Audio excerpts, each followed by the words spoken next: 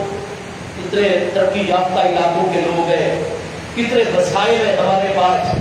تو یہ اسلام تو چونکہ پوری انسانیت کا دین ہے نا، آفاقی مذہب ہے،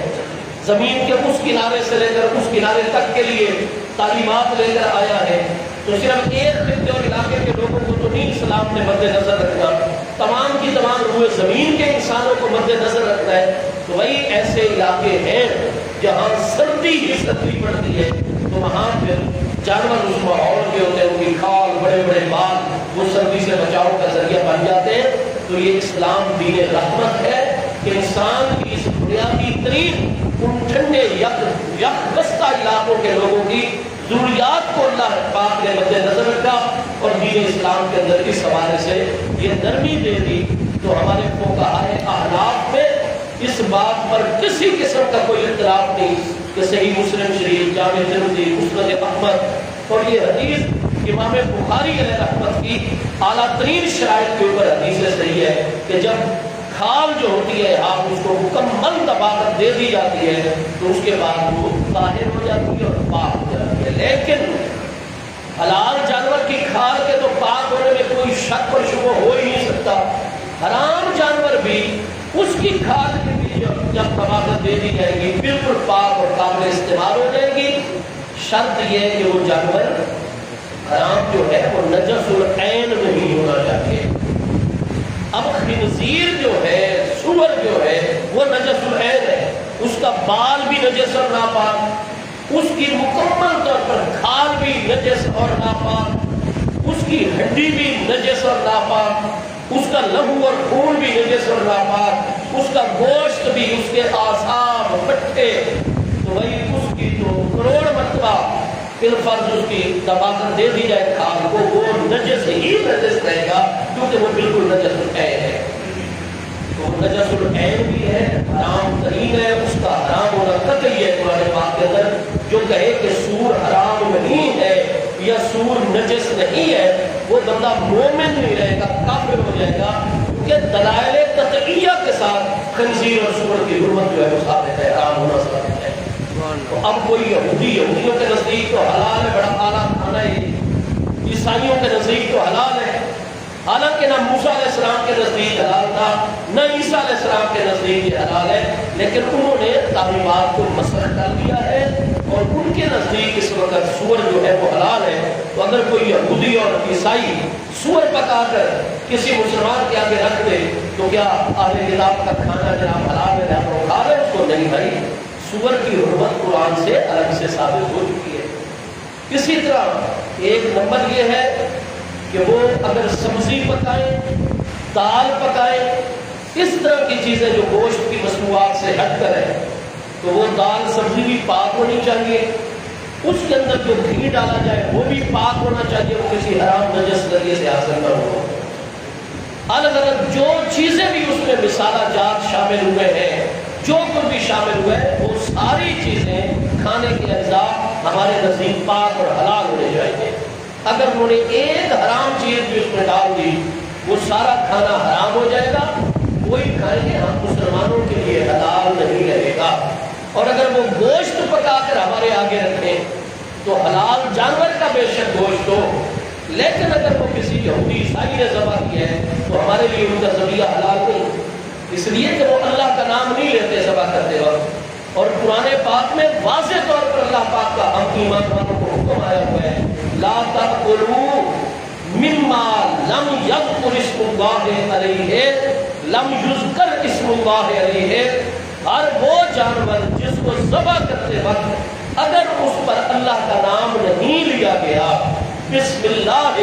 اللہ اکبر پڑھے بغیر ذبح کیا گیا ہے، تو اللہ پاک فرماتا ہے لا تأکلوا، ایسے چوپائے اور ایسے حلال جانور کا گوشت بھی نہ کھانا جس پر بوقت ذبح اللہ کا نام نہ لیا گیا ہو۔ وہی یہودی عیسائی تو نہیں ہے بسم اللہ اللہ اکبر کہہ کر ذبح کرتے، لہذا اگر وہ گوشت پکائے تو پہلی شرط ہے وہ جس کو اسلام حلال قرار دیتا ہے وہ حلال جانور، حلال پرندے کا گوشت۔ نمبر 2 یہ ہے کہ اس کو ذبح کرنے والا مسلمان بسم اللہ اللہ اکبر کرے، تو ذبیحہ مسلمان کے ہاتھ کا، اور وہ بھی حلال جانور، اور اس میں گھی وغیرہ جو کچھ بھی چیزیں اجزائے ترکیبی پکانے میں شامل ہوئے وہ اول سے لے کر آخر تک پاک طیب و طاہر ہو۔ اب ایسا کھانا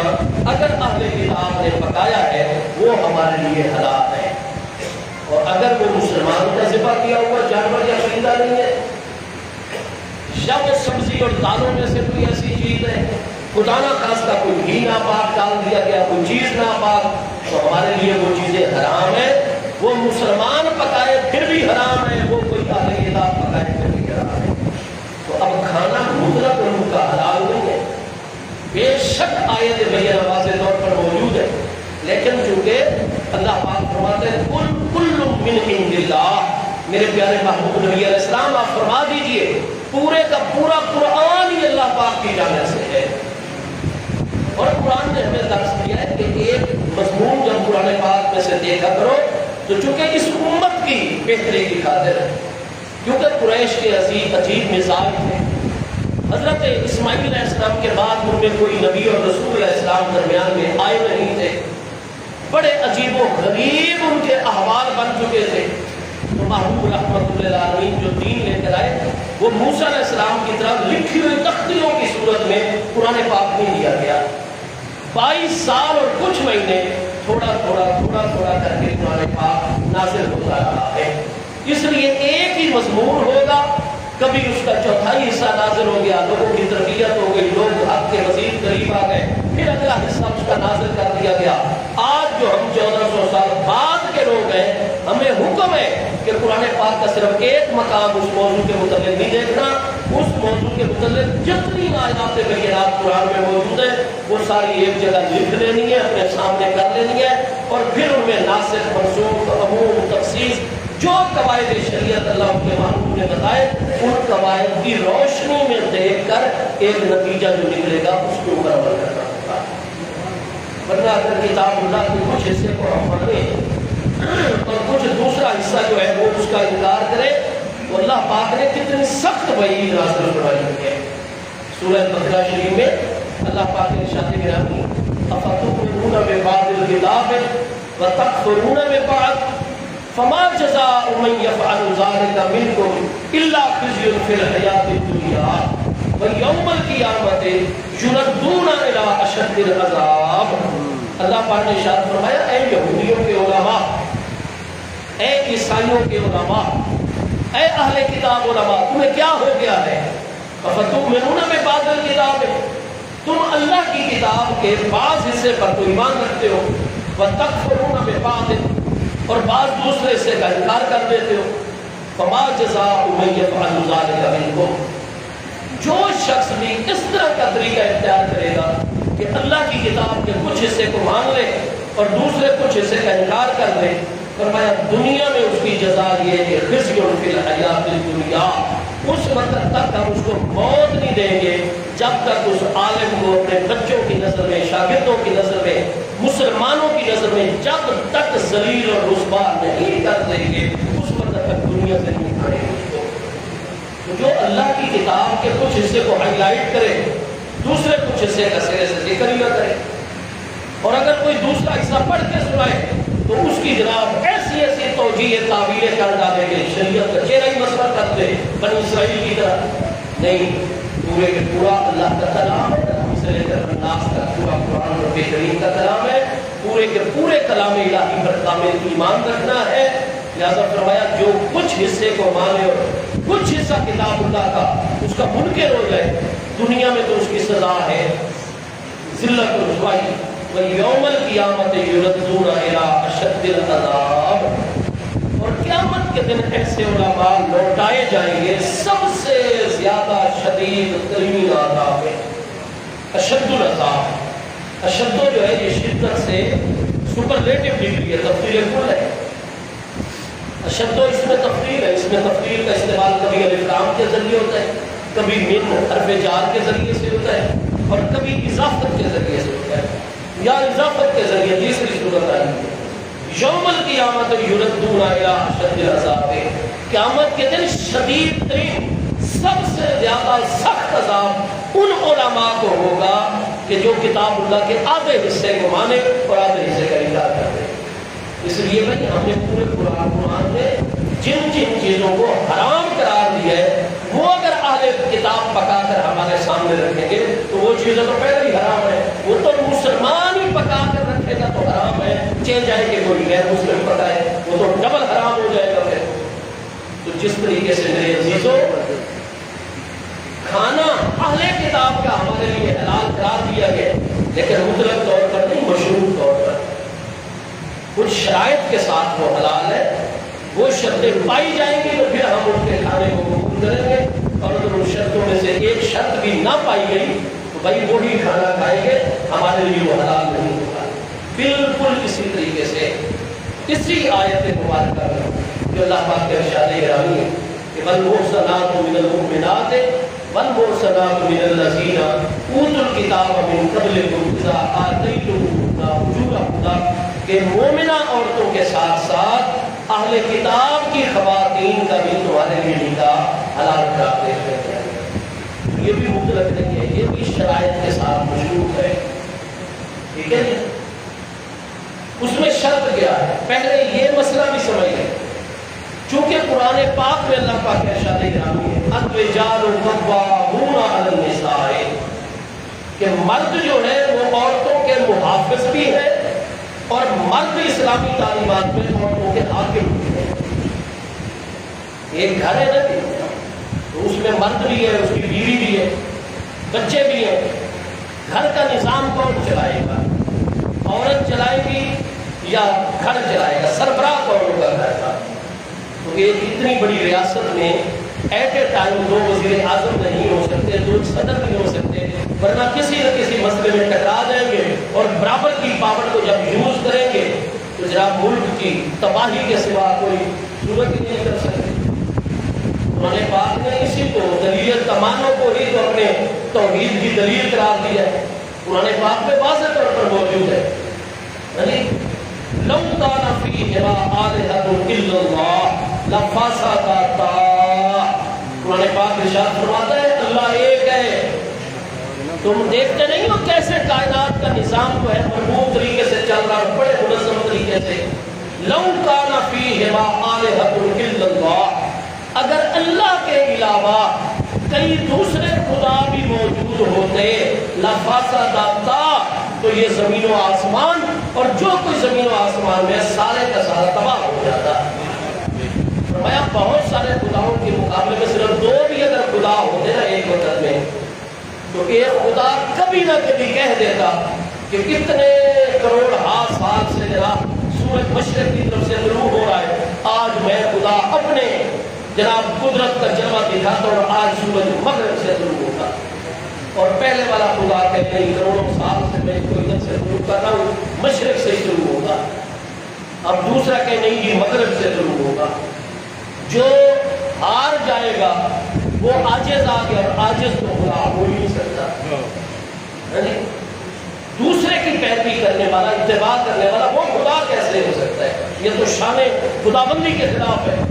تو یقیناً پھر دونوں اپنی اپنی قدرت کو ٹکرائیں گے۔ تو قرآن فرماتا ہے فاسدتا، جیسے دو خداؤں کا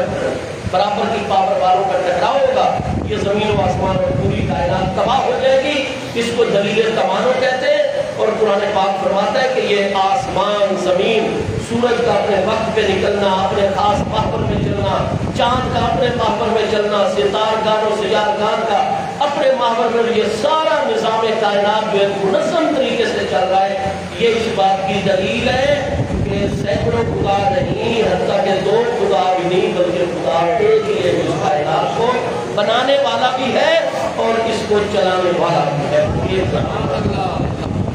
ٹھیک ہے جی؟ تو بھائی اب گھر کے اندر بھی اگر آپ برابر پاور کے دو سربراہ بنا دیں تو تھوڑے عرصے بعد کسی نہ کسی مسئلے میں تو اختلاف ہو جائے گا۔ ٹھیک ہے، ہمارے وزیر اعظم صاحب اور ہماری اسٹیبلشمنٹ اور ڈیپ اسٹیٹ ٹکرا جاتی ہے۔ وزیر اعظم بار بار کہہ رہا ہوتا ہے ہم ایک پیج پر ہیں، ایک پیج پر ہیں، ایک پیج پر ہیں، اور چند دنوں بعد پیج ہٹ جاتا ہے اور وزیر اعظم جیل کی ہوا کھا رہا ہوتا ہے۔ ٹھیک ہے بھائی، مطلب یہ کہ جو پاور کا معاملہ آ گیا نا، تو اسلام نے انسانی زندگی میں استحکام کرنے کے لیے سربراہ جو ہے وہ ایک مقرر ہوتا ہے مرد. بڑے بان نے ارشاد فرمایا الرجال قوامون علی النساء، مرد عورتوں کے محافظ بھی ہیں. اگر وہ خواتین کی حفاظت نہیں کرتے تو وہ اپنا فطرتی اور خلقی جو مقصد ہے اس کو پورا نہیں کرتے. تو مرد کو بڑی قربانیاں بھی دینے کے لیے تیار رہنا چاہیے، اس کو مضبوط بھی رہنا چاہیے، اور اس کو ایسی پلاننگ کرنی چاہیے کہ خواتین کی مکمل طور پر وہ معاشرے میں اپنی بیوی کی حفاظت کریں، اپنی والدہ کی حفاظت کریں، اپنی بیٹیوں کی حفاظت کریں، اپنی بہنوں کی حفاظت کریں. تو جو بھی ان کے متعلقہ خواتین آ گئی ہے، تمام کی حفاظت ان کی ذمہ داری اور دیگر خواتین کا احترام جو ہے وہ ان کے اوپر اسلام نے لازم قرار دیا ہے. اور جہاں محافظ ہے، محافظ کے ساتھ ساتھ جو ہے تو وہ سربراہ بھی ہے، قوام ہے، گھر کا جناب نظام کو قائم کرنے والا ہے. اب چونکہ عورت جو ہے وہ اپنے شوہر کے ماتحت اسلام میں قرار دیتی ہے. اسلام کی نورانی تعلیم ایسی ہے بالکل فطرت کے تقاضوں کے مطابق. اس لیے بھائی اگر میاں بیوی اکٹھے سفر کر رہے ہو اور کہیں وہ جاتے ہیں اور سفر ان کا 99 کلومیٹر سے زیادہ ہے تو عورت بے شک اعلان کر دے کہ بھائی ہم نے تو 15 دن یا 17 دن یہاں قیام کرنا ہے، لہذا میں تو بھائی پوری نماز پڑھوں گی. لیکن پوچھا جائے گا اس کے شوہر سے، کیونکہ عورت کے ارادے کا اعتبار نہیں. ہاں اگر اس کا ہسبینڈ اور شوہر کہہ دیتے ہیں کہ ہم نے 15 دن یا اس سے زیادہ کا قیام کرنا ہے، بالکل پوری نماز پڑھیں گے، عورت بھی پوری نماز پڑھے گی. لیکن اگر شوہر کہے کہ میرا 15 دن کا یا اس سے زیادہ کا کوئی ارادہ نہیں، میرا تو بھائی ہفتے بھر کا ارادہ ہے، جیسے میرا کام ہو جائے گا فوراً واپس. عورت بے شک اعلان کرتے کہ ہم نے 17 دن رہنا ہے، عورت قصر نماز پڑھے گی کیونکہ اس کے شوہر کے تابع ہے وہ اسلام کی نظر میں. ارادہ شوہر کا دیکھا جائے گا، بیوی کا ارادہ نہیں دیکھا جائے گا. وہ کہتا ہے ہم تو ہفتے کے بعد چلے جائیں گے، لہذا شوہر بھی قصر نماز پڑھے گا، عورت بھی قصر نماز پڑھے گی. تو ان معاملات میں اعتبار شوہر کا ہی ہوتا ہے. اس لیے بھائی مسلمان مرد کی شادی جو ہے نا وہ تو اہل کتاب خاتون کے ساتھ ہو سکتی ہے، لیکن اگر وہ شرائط جو میں بتانے والا ہوں وہ اگر شرعی طور پر پائی جائے گی. مسلمان مرد کا نکاح اہل کتاب یہودیہ اور عیسائیہ عورت سے شرائط کے ساتھ ہو سکتا ہے، لیکن کوئی مسلمان خاتون، مومنہ خاتون، نبی پاک علیہ السلام کا کلمہ پڑھنے والی اور نبی علیہ السلام کی امت میں اپنے آپ کو قرار دینے والی، اس کا کسی بھی غیر مسلم، چاہے وہ اہل کتاب غیر مسلم ہے، چاہے وہ غیر اہل کتاب غیر مسلم ہے، مسلمان عورت کا سوائے مسلمان کے، سوائے مومن کے کسی کے ساتھ نکاح نہیں ہوتا. مسلمان عورت کو شریعت طاہرہ یہ اختیار نہیں دیتی کہ وہ کسی یہودی کے ساتھ نکاح کر دے، کسی عیسائی کے ساتھ نکاح کر دے، کسی ہندو کے ساتھ، کسی پارسی کے ساتھ، کسی مجوسی کے ساتھ، کسی بدھ مت کے ساتھ، کسی ملحد اور اللہ تعالیٰ کو ہی نام ماننے والے کے ساتھ نہیں. مومنہ عورت کا نکاح ہوگا تو صرف اور صرف مومن مرد کے ساتھ ہوگا. کیوں؟ اس لیے کہ خواتین مردوں کے زیر دست ہے، مردوں کی ماتحت ہے، اور یہ مومنہ خاتون ہے، مسلمہ خاتون ہے. اور ہمارے دین اسلام نے واضح طور پر اصول دے دیا کہ الاسلام یعلو ولا یعلی علیہ، اسلام ہی سب کے اوپر بالا دست رہتا ہے، اسلام مغلوب یا زیر دست نہیں کیا جا سکتا. اس لیے کسی بھی مسلمان عورت کا کسی غیر مسلم مرد سے، چاہے وہ کتابی ہو چاہے غیر کتابی ہو، مومنہ خاتون اور مسلمہ خاتون کا کسی بھی غیر مسلم مرد سے نکاح نہیں ہو سکتا. وہ اسلام کو کسی دوسرے مذہب یا لا مذہب کے مقابلے میں مغلوب نہیں کر سکتی. نکاح ہو ہی نہیں سکتا، منعقد ہی نہیں ہوگا، اور یہ حرام کاری ہوگی اور ریاست فوراً حرکت میں آئے گی اور ایسی مسلمان عورت کو پکڑے گی اور اس کو شریعت طاہرہ کے مطابق قرار واقعی سزا دے گی اور دارالاسلام کے اندر اس پر پابندیاں عائد کر کے اس کو یہاں اپنے طریقے پر زندگی گزارنے کے احکامات دے گی اور اس پر نظر رکھے گی. تو الغرض مسلمان مرد، کیونکہ مرد بالا دست ہے، قوام ہے، محافظ بھی ہے، حاکم بھی ہے اور مومن ہے. الاسلام یعلو ولا یعلی علیہ، مرد کے تحت اگر کوئی کتابیہ عورت آ جائے گی تو اسلام یہ کہتا ہے کہ اسلام مغلوب نہیں ہوگا، اسلام تو اسی طرح بالادست رہے گا۔ لہذا مومن مرد مسلمان مرد کا نکاح قرآن پاک سورہ المائدہ کی آیت نمبر 5 میں قرار دے رہا ہے کہ نکاح ہو سکتا ہے، لیکن شرط کے ساتھ مشروط ہے۔ اور اس میں پہلی شرط یہ ہے کہ وہ عورت اور اس عورت کا گھرانہ وہ آدھا نبی پاک علیہ السلام کی توہین کرنے والا نہ ہو، یہ پہلی شرط ہے۔ اگر وہ اللہ پاک کی، نبی پاک علیہ السلام کی، انبیاء کرام علیہ السلام کی، قرآن پاک کی توہین کرنے والا گھرانہ ہے، ہماری رشتہ داری ان کے ساتھ ہو ہی نہیں سکتی۔ وہ تو ریاست اسلامی کے باشندے ہوں گے تو واجب القتل ہوں گے۔ بھائی قرآن پاک 28واں پارہ سورہ المجادلہ آخری آیت مبارکہ 22 آیتیں ہیں سورہ المجادلہ کی، 28ویں پارے سورہ المجادلہ کی آخری آیت نمبر 22 میں اللہ پاک کا ارشاد گرامی ہے، لا تجد قوما یؤمنون باللہ والیوم الآخر یوادون من حاد اللہ ورسولہ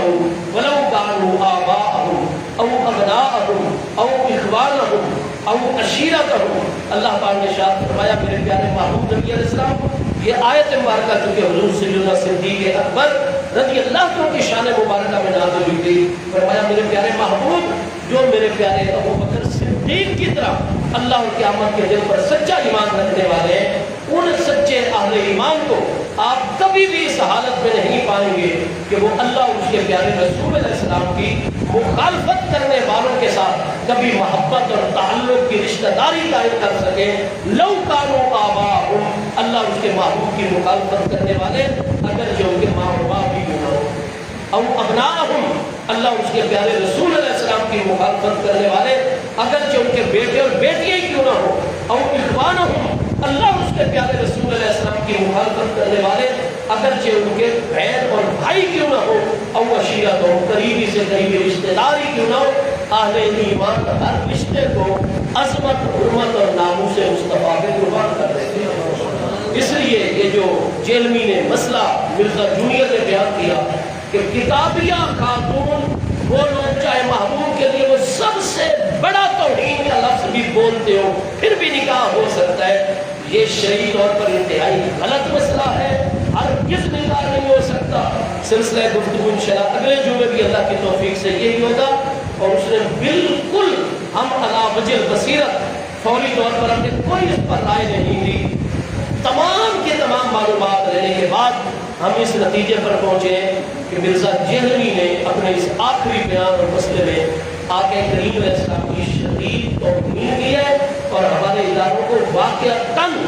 اس کے متعلق 295 کے تحت ہی کارروائی کرنی چاہیے۔ اللہ پاک عالم اسلام کے پاکستان پہ کرم فرمائے، آپ سب کو اللہ پاک حضور پیر سے کا فیض عطا فرمائے، اپنے پیر بھائیوں کا خیال کرتے ہوئے آپ اللہ سنت عطا فرمائے۔